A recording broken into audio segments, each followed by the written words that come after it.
Islam talks about hijab. Besides, before talking about hijab for the woman, Allah first speaks about the hijab for the man in the Quran. In Surah Nur, chapter number 24, verse number 30, Allah says, say to the believing man that he should lower his gaze and guard his modesty. Whenever a man looks at a woman, if any brazen thought, any unashamed thought comes, he should lower his gaze.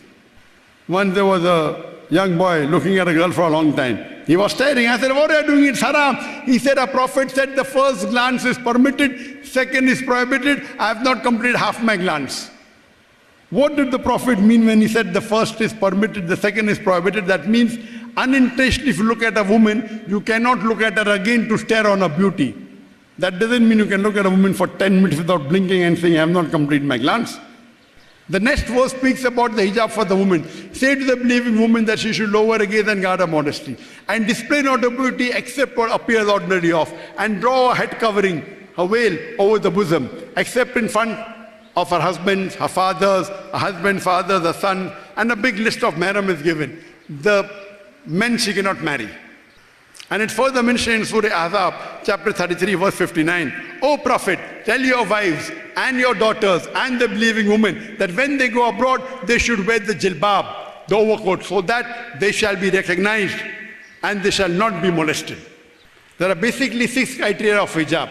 The first differs for the man from the navel to the knee. For the woman, the complete body should be covered. The only part that can be seen are the face and the hands up to the wrist. If they want, they can cover this. There are some scholars who say even this should be covered, it's compulsory. The remaining 5 criteria are the same for the man and the woman. The second is the clothes they wear.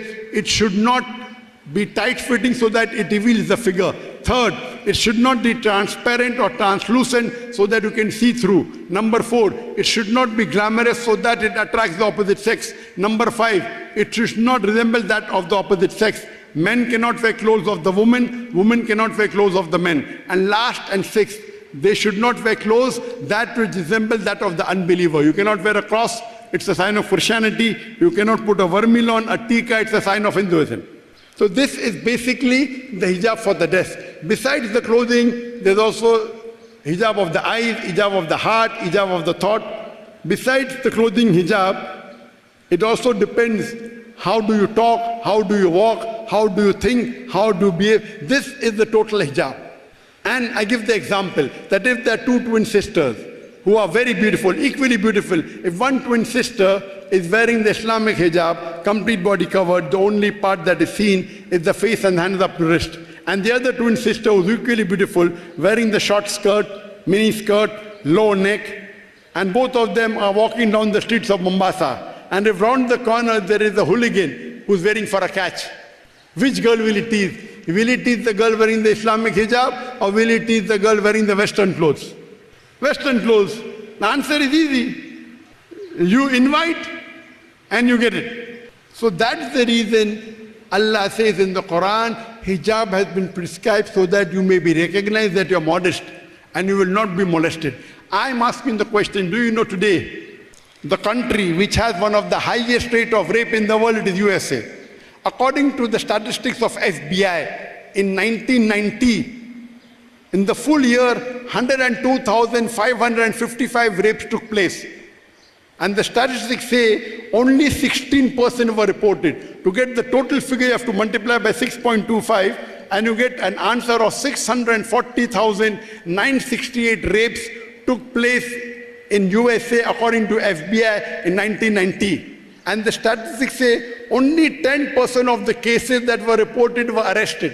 16% reported, 10% arrested. Only 1.6% were arrested. Out of those arrested, 50% were let free before the trial. That means only 0.8% of the people who committed rape underwent a trial.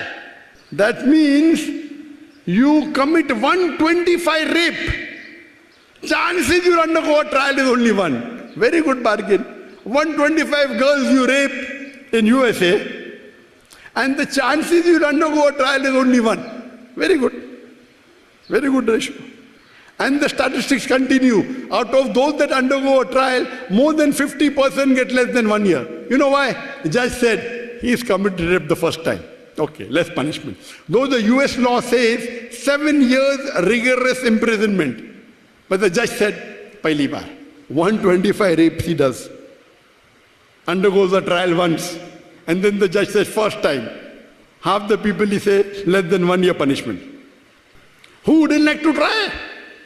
I am asking you the question. And according to the statistics of the US Department of Justice, the National Crime Victimization Survey Bureau of Justice, in 2014, every day, 2,813 cases of rape took place. That means every 37 seconds, one rape is taking place. I am giving this lecture since the past 2 hours. Since the past 2 hours. Imagine, already more than 130 rapes may have taken place since the time I am on the stage. I am asking you the question that if you implement the Islamic Sharia in USA, any man looks at a woman, any brazen thought, unashamed thought comes, he should lower his gaze. After that, every woman should wear the Islamic hijab, complete body covered. The only part that can be seen, not should be seen, are the face and the hand up to the wrist. After this, if anyone rapes a woman, capital punishment, death penalty.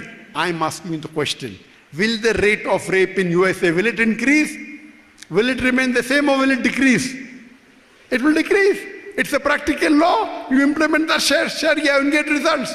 That is the reason I say Islam, besides speaking good things, shows you a way how to achieve the state of goodness. That's the difference between Islam and the other religion. The other religion may also speak good points, but the difference in Islam, besides speaking good things, it shows you a way how to achieve the state of goodness.